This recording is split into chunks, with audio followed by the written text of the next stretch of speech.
आखिर उसका भी तो कोई उपचार होगा। उपचार जब शासन तंत्र के साथ नहीं होता तो समाज को वह उपचार स्वयं अपने हाथों में लेना पड़ता है, और मुझे लगता है समय आ गया है जब उपचार लेना पड़ेगा। योगी जी, इस समय देश में आपकी सरकार है। जी हाँ। एक तरफ नरेंद्र मोदी लाल किले की प्राचीर से कहते हैं कि 10 साल तक दंगे फसाद को पीछे छोड़ दो, सिर्फ विकास की बात करो।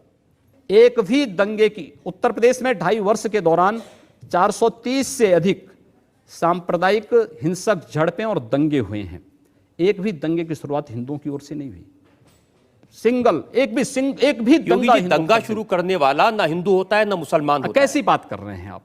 मैं सच्ची बात कर रहा हूं। आज लोग कह देंगे कि आईएसआईएस के साथ लड़ने वाले लोग ना हिंदू है ना मुसलमान है, फिर उनके लिए फतिया क्यों पढ़ा जा रहा है? आप कहते हैं कि आतंकवाद की कोई जाति नहीं होती, क्यों उसको फिर जाति के दायरे में, किसी मजहब के दायरे में उसको कैद कर देना चाहते हैं? ये तो आप कर रहे हैं कैद, मैं नहीं कर रहा हूं। ये वे लोग कर रहे हैं जो उनको उस प्रकार का वो देने के लिए उतावले दिखाई देते हैं। और इसलिए मैं कह रहा हूं, अगर जाति नहीं, मजहब नहीं, समाप्त करिए। आतंकवाद की कोई जाति नहीं, कोई मजहब नहीं, आप उसके साथ उसी प्रकार का व्यवहार करिए। आप आतंकवादी है, मिट्टी तेल छिड़क करके आग लगा दीजिए, फेंक दीजिए उसको, जिससे पता ही ना लगे। क्या मतलब है? ये चीजें अपने आप समाप्त हो जाएंगे। योगी जी, मुझे थोड़ा सा अजीब लग रहा है कि एक योगी से, एक महंत से मैं प्यार मोहब्बत इश्क की बात कर रहा हूं, लेकिन कुछ मामला ही ऐसा है। योगी आदित्यनाथ प्यार मोहब्बत पर पाबंदी लगाना चाहते हैं। आपने लव जिहाद का सवाल उठाया है। हाँ, लव जिहाद के खिलाफ मैं पिछले 10 वर्षों से बोल रहा हूं। लव जिहाद, ये बता दीजिए।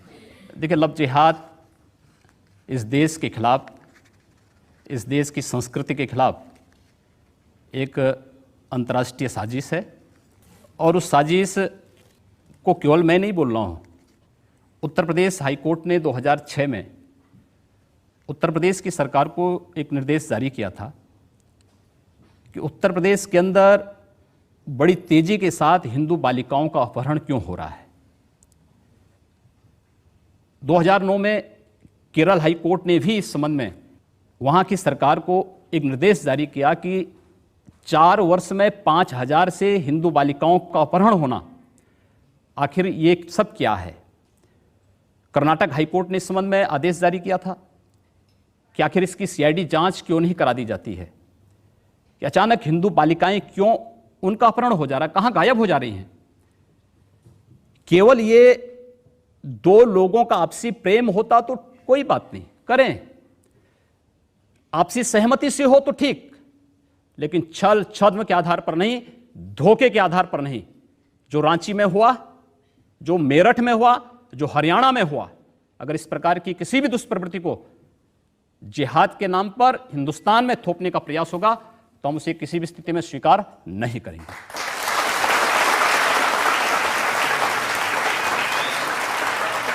योगी जी, कुछ अजीब बात नहीं है कि अगर हिंदू लड़की मुसलमान लड़के के साथ भाग जाए तो लव जिहाद, और अगर किसी मुस्लिम लड़की से हिंदू लड़का शादी कर ले तो जिंदाबाद कहते हैं। ये डबल स्टैंडर्ड क्या है? डबल स्टैंडर्ड नहीं है। हिंदू लड़के के साथ कोई मुस्लिम लड़की जाती है तो अपनी सामाजिक सुरक्षा के नाते जाती है, इस बात को लेकर के जाती है कि वह हिंदू लड़का उस लड़की को लेके जा रहा है तो एक शादी के अपने व्रत को निभाएगा, उसकी सामाजिक सुरक्षा की गारंटी देता है। क्या इस्लाम इस बात की गारंटी देता है? नहीं। वहां उनके साथ वहां पर एक जो हो रहा है, इसके पीछे तो बहुत बड़ा अंतर्राष्ट्रीय गिरोह काम कर रहा है लव जिहाद के नाम पर। इस पे पैकेज घोषित हुए हैं, हिंदू बालिकाओं का अपहरण होना, उसके साथ जबरन दुष्कर्म करना, उसकी जिंदगी को बर्बाद कर देना, उसके अलग अलग पैकेज घोषित हैं। और ये धोखे के नाम पर आखिर क्यों अपना पूरा नाम नहीं बताती हो पहले से? रोज तो समाचार पत्रों में आ रहे हैं, रोज तो आप देख रहे हैं, रोज तो इस प्रकार की बातें आ रही हैं कि पहले नाम उसका कुछ और है, परिवर्तित नाम में कुछ और करके बाद में जब वास्तविक